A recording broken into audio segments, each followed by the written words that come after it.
있습니다. 리스테리아.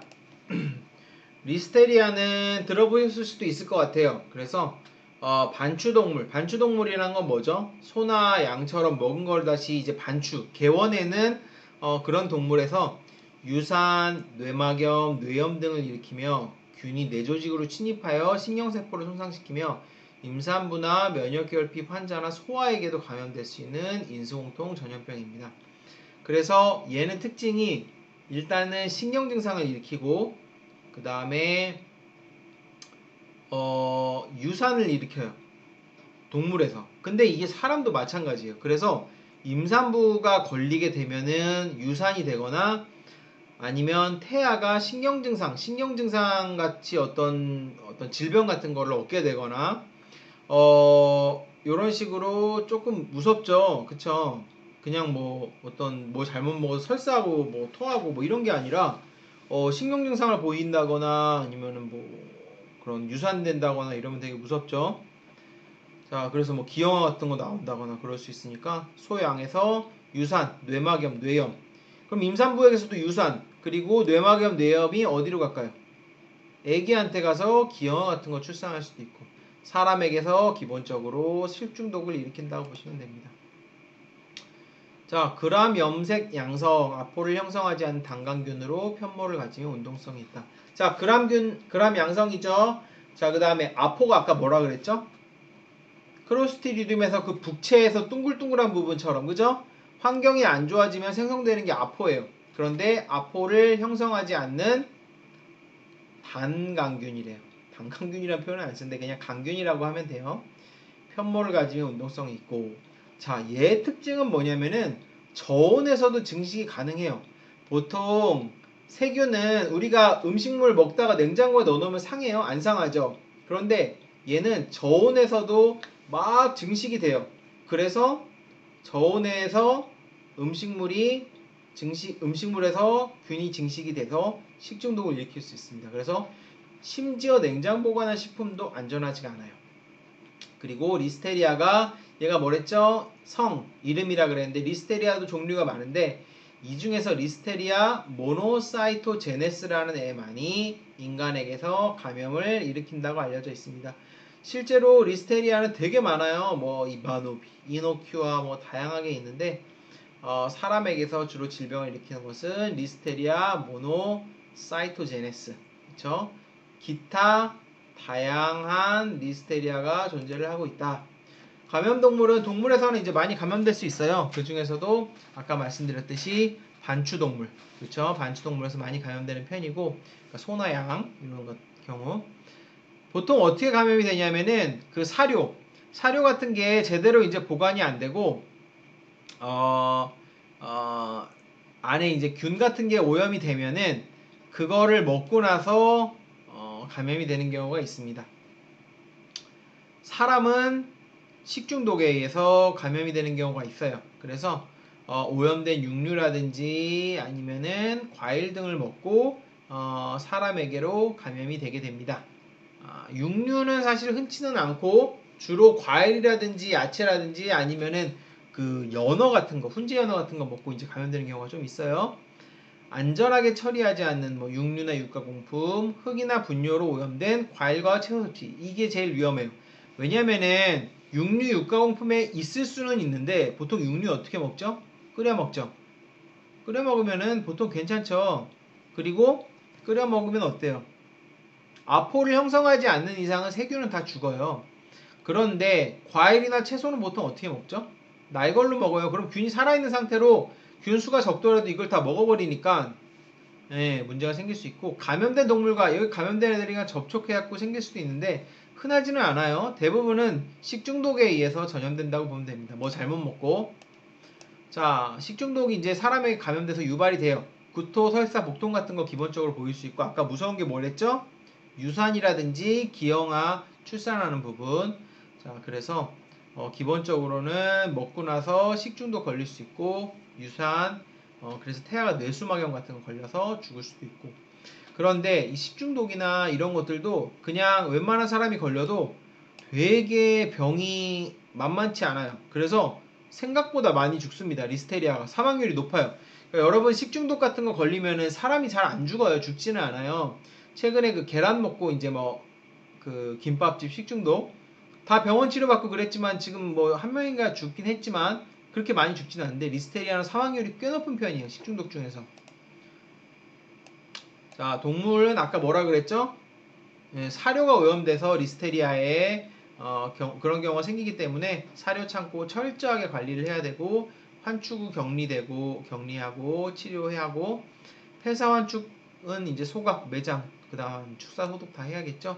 사람은 식중독 주의해야 되죠. 위생적으로 처리되지 않은 원유 섭취. 자, 그 리스테리아 같은 경우는 소에 있는 애들이 우유 쪽으로 넘어가는 경우도 있어요. 그래서 일단은 우유에 이제 딱 들어가면은 이게 뭐가 무섭냐면은 우유에 그냥 막 균이 조금밖에 없어 원래는. 근데 아까 뭐랬죠? 냉장 상태에서 균이 증식을 할 수 있다 그랬죠. 그럼 균이 처음에 10개밖에 없었어요. 10개 먹고는 식중독 안 걸려요. 식중독도 걸리려면은 보통 1000개, 10,000개, 심지어 몇 천만 개를 먹어야 보통 식중독에 걸립니다. 근데 처음에는 10개밖에 없었는데 그럼 이거 먹고 식중독 안 걸리는데 아까 냉장 단계에서 증식할 수 있다 그랬죠. 냉장이 한 4도, 5도 이렇게 낮은 온도에서 안 되고 막 10도, 11도 이런 데서 냉장 유통이 되다 보면은 얘가 증식을 해요. 그럼 10개 있던 게 세균이 금방 증식해서 100개, 1000개, 10,000개 되면서 먹고 우유 마시고 사람이 감염될 수 있는 거죠. 식품위생관리 철저히. 그래서 리스테리아는 식중독 세균 중에 굉장히 중요한 세균입니다. 그래서 동물성 식품이나 야채 같은 거 특히나 토양오염 주의해야 되는데 이게 쉽지가 않은 게 야채 같은 거 키울 때 어떻게 키울까요? 물도 줘야 되고 그쵸? 비료도 줘야 되고 그렇죠? 자 근데 어 비료 같은 게 사실은 어떤 동물의 분변 같은 경우도 많거든요. 그리고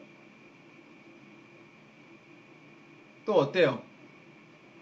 물 같은 거 줄 때 물이 지하수 같은 거 주는데 이런 지하수가 근처에 축사 같은 게 있으면은 또 동물의 분변에 의해서 물이 오염된 경우가 있어요. 그러면은 분변 같은 데서 만약에 리스테리아균이 있었다. 그러면은 물을 통해서 야채로 갑니다. 리스테리아가 묻은 그 물을 갖다가 야채에 주면 야채가 그 물을 통해서 무럭무럭 자라는데 리스테리아가 막 묻어있겠죠. 그러면 이런 야채라든지 이런 것들을 먹고 식중독을 일으킬 수 있는 거죠. 그래서 냉장으로 우리가 리스테리아 컨트롤하기는 어렵다 그랬죠. 냉장에서도 생존은 물론이고 증식까지 가능하니까 그래서 꼭 가열을 해야 되고 만약에 발생 지역 있으면 음식 먹는 거 조금 가려서 먹어야 되겠죠. 아까 뭐라 그랬죠? 리스테리아의 원인은 리스테리아 균, 세균, 바이러스, 리케치아 다양하게 있지만 얘는 균이 원인입니다. 자, 백신은 없고 감염되면 균이니까 항생제가 듣겠죠. 자, 우리나라에서는 이제 사실 집단 식중독 발생 사례는 없는데 이게 어디서 문제가 되냐 보통 미국이라든지 이런 데서 문제가 돼요. 그래서 국외에는 집단 감염이 꽤 있고 식품에 오염된 경우도 많고 사망자도 많다. 미국에서 이 식중독에 걸린 멜론을 먹고 캔들롭이라는 멜론이 있어요. 근데 멜론을 끓여 먹나요? 그냥 먹죠. 그럼 균이 묻어있는 상태면은 균이 안 죽은 상태로 확 몸에 들어오니까 이게 그냥 질병을 일으키는 거예요. 보시면은 72명이 식중독 증상을 보였는데 이 중 16명 사망했대요. 사망률이 엄청나게 높은 거예요. 이 정도면 진짜 높은 거예요. 그래서 이거는 만만한 질병이 아니다. 그래서 미국이나 유럽에서는 어느 정도 발생이 있고 우리나라는 없지만 일단은 식중독이 한번 터지면은 사람이 생각보다 많이 죽어나갑니다. 탄저균에 대해서 이제 하도록 하겠습니다. 탄저균. 탄저는 그 초식동물에서 급성 열성 전염병을 일으키는데 여러분 탄저 많이 들어보셨죠? 탄저가 어떤 거예요? 탄저균. 탄저균은 어디서 아마 들어보냐면은 미국 이제 테러 일어났을 때 그것도 이제 2001년이니까 여러분한테는 되게 어린 나이일 때 생겼을 텐데 그 이제 몇 년 있다가 그 흰색 가루로 된 우편물이 막 집집마다 막 어디 막 배달되고 막 이런 일들이 있었어요. 보니까 그게 탄저균이에요. 테러예요, 테러. 그죠? 일종의 테러인데 탄저균이 호흡기라든지 피부라든지 이런 데로 감염이 되어서 어떻게 되냐면 사람이 그냥 죽습니다. 네, 그 정도로 굉장히 무서운 게 탄저예요. 그래서 탄저는 주로 초식동물이 원래는 걸려요. 근데 인수공통 전염병이니까 초식동물에서 어디로? 사람으로 넘어오는 거죠. 그래서 탄저에 걸려있는 초식동물을 사람이 접촉을 함으로써 사람도 탄저에 걸리게 됩니다. 초식동물의 급성, 열성 전염병이고요. 1차적으로 초식동물에게 병을 일으키고 원래는 초식동물에만 있는 애인데 사람이 괜히 얼쩡대다가 아니면 고기 먹다가 같이 감염되는 거예요. 그래서 사람이라든지 육식동물은 기회감염이라고 보시면 됩니다. 사람에게서 병원성이 크고 치사율도 아주 높음. 이거는 그래서 걸리면은 그냥 죽을 확률이 아주 높은 병이에요. 그래서 그런 인수공통 전염병이고 아까 말씀드렸듯이 테러에 사용됐어요. 생물학적 무기로 사용이 됩니다. 북한이 최근 생물 무기인 탄저균을 대륙간 탄도미사일에 탑재하는 실험을 시작했다. 미사일이라든지 아니면 비행기에서 이걸 뿌리면 어떻게 돼요? 균을 호흡기로 들어가고 하면서 이게 되게 무서운 병이에요. 사람이 그냥 거의 죽는다고 보시면 돼요. 걸리면은 탄저에 걸리면은. 그래서 호흡기 치사율 95%면은 100명 중에 95명 죽는 거죠. 그쵸? 이런 식으로 뭐 천연두, 보툴리늄 이런 식으로 되게 무섭게 그 생물학적인 무기로 이제 사용할 수도 있는 거죠. 서울 상공에 탄저균 100kg이 떨어진다면 탄저균 100kg 어떻게 만들지? 탄저균 가루를 어쨌든 살포하면 최대 300만 명 사망. 이건 너무 극단적으로 가정을 한 거지만 어쨌든 상당히 무섭습니다. 영어로는 앤스락스라 그래요. 자, 코우라는 사람이 이제 탄저균을 발견을 했고 파스테르 들어봤죠? 파스테르 우유 백신을 만들었습니다. 이거는 옛날부터 있던 질병이에요. 근데 보통 이제 지금은 이제 거의 많지는 않고 개발도상국에서는 조금 중요한 질병이지만 우리나라에서는 옛날에 못 살 때는 많이 발생했는데 최근에는 거의 발생하지 않았습니다. 이것도 되게 위험한 법정 전염병이기 때문에 탄저 누가 걸렸다. 얘는 무조건 그냥 불태워야 됩니다. 거의 소각처리에요, 소각처리. 예. 2000년대 이후에 산발적인 발생. 그래서 완전 매장시켜버립니다. 그냥 고기를 먹고 그랬다가 큰일 나요. 옛날에는 사람이 탄저에 어떻게 걸리냐면 한우가 발생했잖아요, 이때. 그러면은 소가 막 코, 그 다음에 입, 막 항문 이런 구멍에서 피란 확 쏟으면서 죽어요. 그러면은 얘 탄저 걸린 애거든요. 그럼 어떻게 해야 돼요? 땅에 깊이 묻어버리고 아무도 못 만지게 해야 되는데 고기가 아까우니까 옛날에 못 사니까 이거를 사람들이 나눠 먹다가 사람들도 감염이 되고 그런 경우가 많았어요. 자, 원인체는 바실러스 안스라시스. 자, 이름이 성이 있고 이름이 있죠. 그럼 얘는 뭐예요? 세균이에요, 세균. 그죠? 자, 세균인데 생긴 게 좀 특이하죠. 길쭉하니까 뭐예요? 강균이죠. 강균인데 안에 동글동글한 게 또 보여. 이거 뭘까요? 예, 맞습니다. 포자예요, 포자. 아무도 대답하는 사람이 없는데 나 혼자 맞다 그러네. 예, 포자예요, 포자. 그래서 강균 안에 포자가 있어요. 아까 파상풍균처럼 얘도 포자를 형성을 합니다. 그래서 바실러스라는 균도 포자를 만든다는 걸 꼭 기억해 두세요. 아까 배운 균 이름 뭐였죠? 클로스트리디움이었죠. 포자 형성합니다. 바실러스도 포자 형성합니다. 이름은 안스라시스. 호기성 이건 몰라도 되고 그람 양성균이고 운동성은 없고 죽절상 배열이란데 죽절상이라는 거는 대나무 죽자 써서 대나무처럼 이렇게 배열됐다는 뜻이에요. 근데 이렇게 생기지 않은 경우도 많습니다, 사실. 예, 어쨌든 이렇게 죽절상으로 배열됐고 포자가 있다. 그러면은 얘도 어떤 균이에요? 저항성이 엄청나게 강한 균이죠. 그래서 평소에는 이런 균으로 있다가 환경이 안 좋아지면 포자를 만들어서 내보내기 시작해요. 지금 포자 내보냈죠. 그러면 균은 나중에 다 죽어도 포자는 살아있다가 극한의 환경에서 살아남아서 얘가 다시 이런 세균의 형태로 바뀝니다. 그렇게 보시면 돼요. 자, 바실러스 안스라시스 아까 뭐 이렇게 생겼고 이런 건 몰라도 되고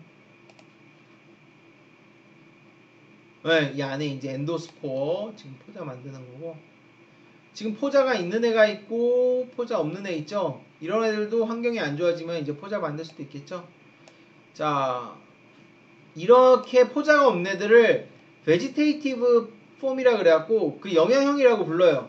그리고 뭐 포자가 있으면은 예, 그건 그냥 우리가 아포라 부르고 뭐 아포 포자 이제 비슷한 얘기인데 아포가 사실 더 맞는 얘기예요. 제가 자꾸 포자라 그러는데 예, 아포 스포어 이제 형성을 하고 아까 뭐라 그랬죠? 저항성이 증가된다.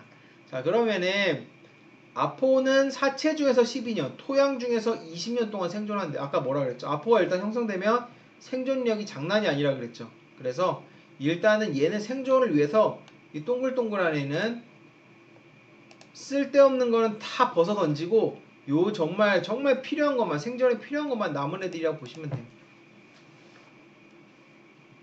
아포에 대한 살균요 보면은 웬만한 그 소독제로는 잘 죽지도 않습니다. 왜냐면은 열이라든지 소독제 건조에 대해서 원체 저항성이 강하기 때문에 아포가 어쨌든 아포를 형성을 한다. 자, 주로 뭐가 걸리죠? 초식동물이 걸리죠. 아까 클로스트리디움 파상풍 뭐가 주로 걸렸죠? 초식동물 중에서 말, 양이 많이 걸렸죠. 초식동물 뭐 소, 양, 뭐 이런 애들 말 이런 애들 많이 걸립니다. 동물은 어떻게 감염이 되냐면은 아까 토양에서도 굉장히 오랜 시간 생존할 수 있다 그랬죠. 아니면 사료가 오염되겠든지 이런 거 먹고 나서 감염이 될 수 있고 아니면은 창상 피부에 상처가 나서 감염될 수 있고 많지는 않지만 이런 뭐 흡혈 곤충 같은 애들이 물어서 그런 경우도 있어요. 어쨌든 이런 식으로 해서 동물이 감염이 되고 사람은 주로 어떻게 감염이 되나요? 아까 제가 뭐라 그랬죠? 탄저에 걸린 소를 먹고 감염될 수 있다 그랬죠. 그런 경우가 되게 많다 그랬죠. 감염동물을 섭취를 하거나 오염된 젖이나 고기를 먹어 섭취하거나 아니면은 뭐 수의사라든지 아니면은 뭐 인부 그 축산업에 종사하는 인부가 접촉을 하는 과정에서 감염이 되거나 어쨌든 아포를 흡입해서 호흡기에 이제 감염이 될 수 있고 그러면 이제 큰일 나는 거죠. 사람에게서 사람으로 전파가 되는가? 사람에서 사람으로는 어쨌든 뭐 전파는 안 된다고 보시면 돼요. 주로 이제 동물에서 왔다고 보시면 되고 감염의 성립은 아포 아까 그 살아있는 동글동글 그 생존을 위해서 동글동글 남아있는 아포를 섭취해서 발병을 하게 되고 아포를 섭취를 하면은 이게 안에서 발화를 하고 막 자라게 되면서 폐사를 일으키게 됩니다. 이런 것들은 뭐 자, 주로 뭐가 걸리냐면 초식동물. 잠복기는 짧아요. 소랑 말에서 잘 걸리고 특징은 사후강직이 또 일어나요. 사후강직. 사후강직이라는 건 뭐냐면 죽고 나서 몸이 뻣뻣해지는 게 일어나요. 그 다음에 아까 제가 뭐라 그랬죠? 모든 구멍에서 이런 걸 천연공이라 그래요. 응고불량의 혈액 누출. 응고불량이라는 건 피가 안 굳는다는 거예요. 피가 나오다 굳어야 될 텐데 검은 피가 막 굳지도 않고 줄줄줄줄 나와요. 이런 걸 보면 어떻게 해야 돼요? 동네 사람들 불러서 나눠 먹으면 큰일 나겠죠? 그냥 바로 네, 구청에 신고해야 돼요. 네, 구청에 신고해서 인천에서 이런 일이 벌어지진 않겠지만 구청에 빨리 신고해서 얘 의심됩니다. 그러면 수의사는 누가 와서 필요한 방역 조치를 하는 거죠. 왜? 사람이 얘를 잘못 건드리면 어떻게 돼요? 사람이 잘못 건드리면 사람도 걸려서 죽기 때문에 접촉하지 않도록 접촉한 사람은 계속 모니터링하면서 치료를 해줘야 되는 거죠. 폐혈증이 일어나서 다 죽게 됩니다. 그래서 사람의 임상 증상은 보기도 좀 그렇죠. 가려놓을게요. 자, 피부 탄저, 피부 창상이 된 피부에 이제 감염이 될 수도 있고, 그리고 아포, 아까 말씀드린 그 동글동글한 거 먹어서 감염될 수도 있고, 폐렴 같은 거 일으키고 호흡곤란 같은 거 일으키다 죽죠. 그 다음에 장탄저는 먹어서 아까 뭐라 그랬죠? 고기 같은 거 나눠 먹고 걸린다 그랬죠. 그러면은 오염된 젖이라든지 고기를 섭취해서 폐혈증 같은 거 걸려 죽을 수도 있어요. 어쨌든 피부로 감염이 되든지 아니면 먹어서 감염이 되든지 호흡기를 통해서 감염이 되든지 중요한 거는 이런 동물을 접촉해서 감염되는 경우가 많다. 예방은 어떻게 되죠? 동물에 대해서 당연히 예방접종 실시를 하고 접촉에 주의를 해야 된다. 환축이나 오염물과의 접촉에 주의를 하고 의심되면 즉시 격리 도살. 근데 이것도 빨리 신고를 보통 해야 됩니다. 예.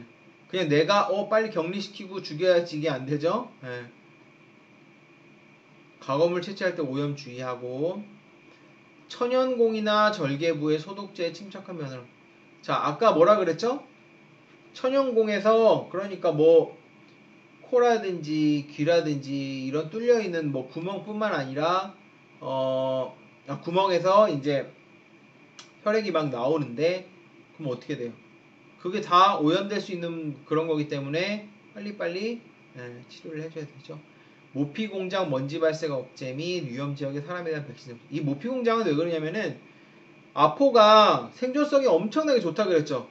그러면은 소의 가죽이나 이런 데 붙어서 엄청 오래 생존하는 경우도 있어요. 그래서 이런 경우 이제 백신 접종할 수 있고 치료는 바실러스 아까 뭐라 그랬죠? 바실러스 엔스라시스가 원인인데 뭐죠? 세균. 그러면 항생제 치료가 된다 안 된다? 된다. 급성인 경우 큰 없다. 큰 의미 없다. 죄송합니다. 요새는 이제 발생 거의 없다고 보시면 돼요. 첫 발견 기록은 1905년이고 이전에는 탄저인지 몰라서 그랬겠지 엄청 많이 발생됐겠죠. 최근에 뭐 2000년에 발생하고 그랬는데 해외에서 이렇게 발생했고 자 이렇게 흔하지 않은 질병인데 왜 이슈가 됐어요? 미국에서 테러로 누군가 쓰기 시작하면서 걸리면 사람이 죽으니까 가루처럼 와가지고 이거를 아까 뭐라 그랬어요? 피부에 상처에 감염되든지 먹든지 아니면은 호흡기로 감염이 되면은 죽는 거죠. 그러다 보니까 그것 때문에 이슈가 많이 됐다. 자, 브루셀라 하겠습니다. 브루셀라는 많이 들어봤을 거예요. 소라든지 돼지, 사냥,绵양, 개에서 발생하는 뭐예요? 세균성 질병입니다. 제일 많이 걸리는 건 소예요, 소. 그래서 혹시 뉴스 같은 거 보셨는지 모르겠는데 보면은 브루셀라 걸린 소에서 뭐 사람이 감염됐거나 어디 홍성 지방에서 브루셀라 걸려가지고 소 도축했어요. 뭐 그 살처분했어요. 이런 거 많이 나와요. 주로 브루셀라균은 생식기 쪽에서 질병을 일으켜요. 그러면은 숫소 같은 경우는 어떤 거 일으키겠어요? 고환염이라든지 숫소도 이제 거세를 많이 하다 보니까 이런 것들 일으킬 수 있고 거세랑 관계없죠. 암소 같은 경우는 생식기 쪽에서 질병을 일으키면 어떻게 되겠어요? 네, 제일 무서운 거는 유산 같은 거 일으키는 거죠. 그쵸? 그 외에도 그냥 생식기 어떤 질병 같은 거 일으킬 수도 있고 이종 가축전염병. 자, 얘는 한번 발생하면 계속 발생해요. 반복적으로 발생하고 일단은 소가 감염이 되면은 생식기 쪽의 질병을 일으키지만 일단은 유산을 일으키기 때문에 경제적으로 되게 손해죠. 왜냐면은 소는 이런 한우 같은 경우는 새끼를 낳아줘야 되고 유구 같은 경우는 어때요? 유구 같은 경우는 그 젖소 같은 경우는 젖소는 어떻게 해야 돼요? 젖소는 젖을 짜야 되죠. 젖이 나오려면 어떻게 해야 돼요? 임신을 해야 되죠.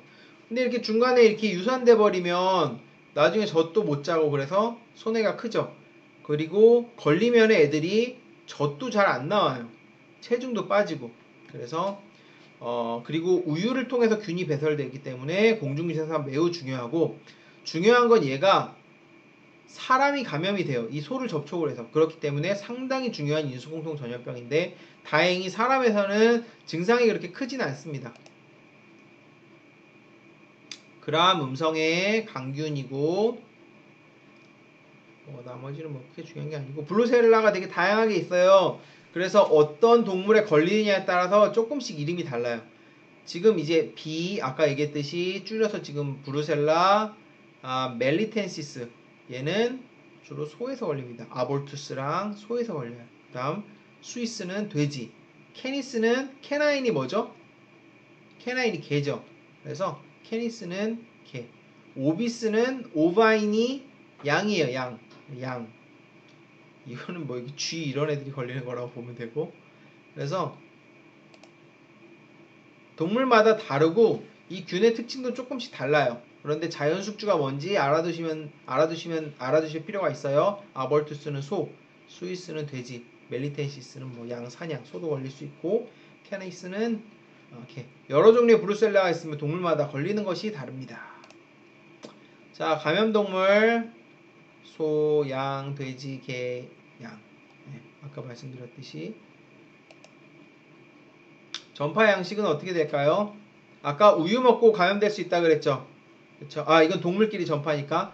동물끼리는 서로 접촉하면서 감염되는 경우가 많아요. 그리고 생식기에 감염된다 그랬죠. 그러면은 교미에 의해서 감염될 수도 있고, 그리고 소는 어떻게 돼요? 인공수정하죠. 그러면은 인공수정이라는 게 정액을 이제 모았다가 그 암소에게 이렇게 그 인공수정사 이렇게 뿌려주는데, 그럼 정액 자체가 그냥 그 브루셀라 같은 거 오염돼 있으면 다 걸리는 거죠.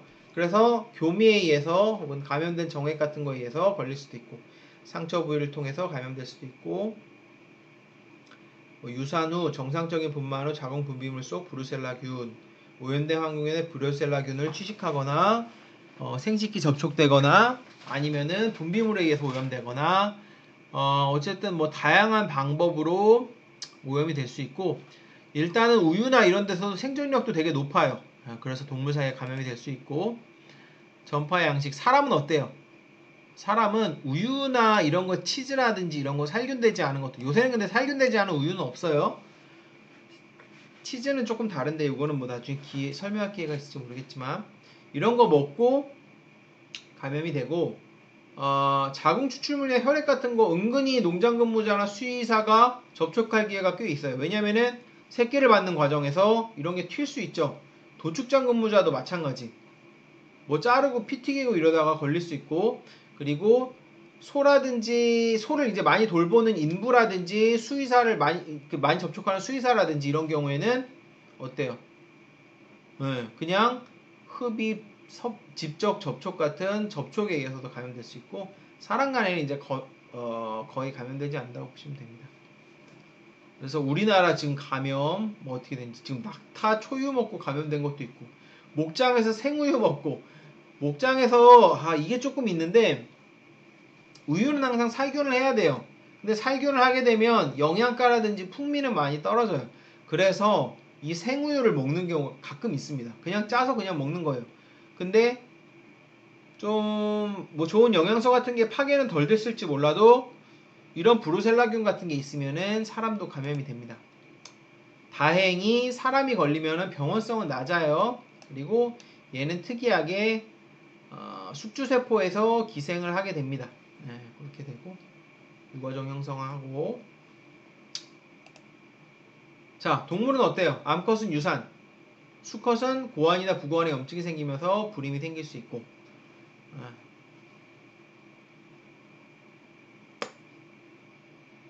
생식기 쪽으로 주로 보시면 되고, 사람에게서 멜리텐시스나 아볼투스 같은 걸 통해서 감염이 되고, 사람은 발열, 오현, 약간 그 감기랑 비슷한 증상을 보여요. 만성으로 계속 치료가 안 되고 경과되면 뭐 척추염, 골수염, 유가종 이런 것들 보일 수도 있는데, 대부분은 뭐 폐렴이라든지 이런 거 걸릴 수도 있지만 그냥 호흡기 감염으로 가볍게 넘어가는 편이에요. 그래도 국내에는 브루셀라병의 검진을 받지 않은 소에서는 도축 및 착유 금지. 그래서 이 증명서 같은 거를 실제로 수의사들이 발급을 합니다. 검진 꼭 받아야 돼요. 사람에게서는 뭐 크게 중요하지 않고. 이걸 테스트하는 방법이 여러 개가 있어요. 그래서 뭐 면역학적 방법부터 시작해서 PCR 같은 걸로 테스트할 수 있고,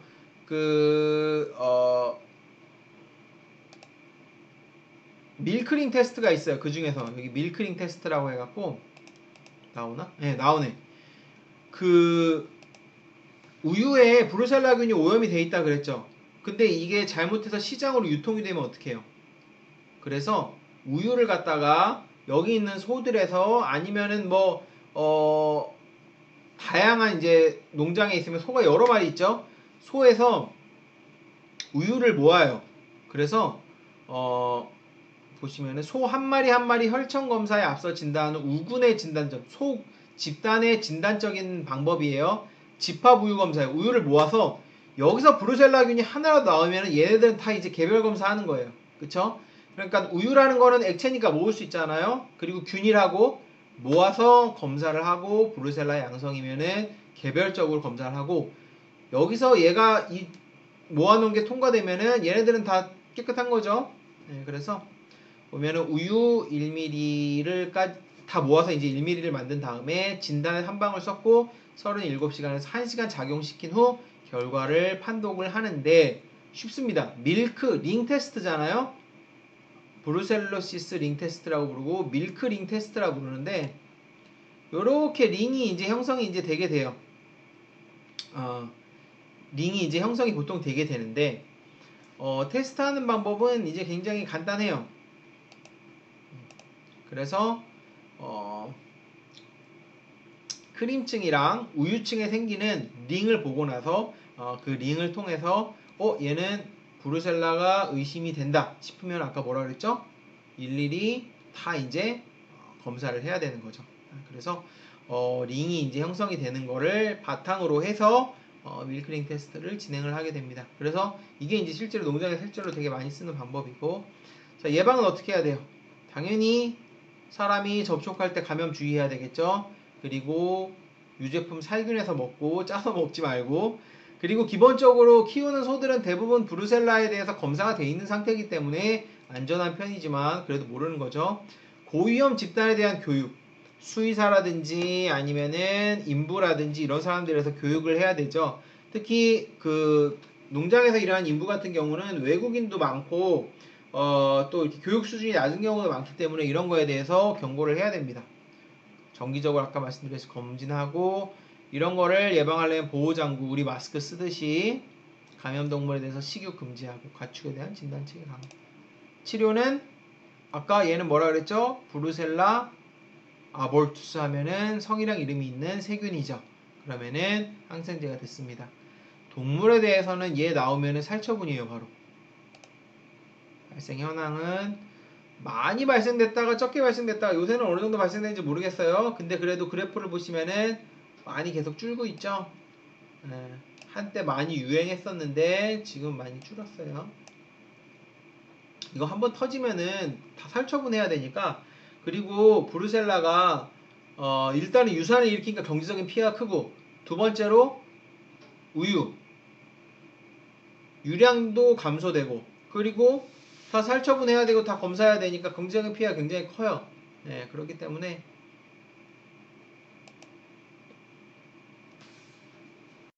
구제역부터는 다음 시간에 하도록 하겠습니다. 고생하셨습니다.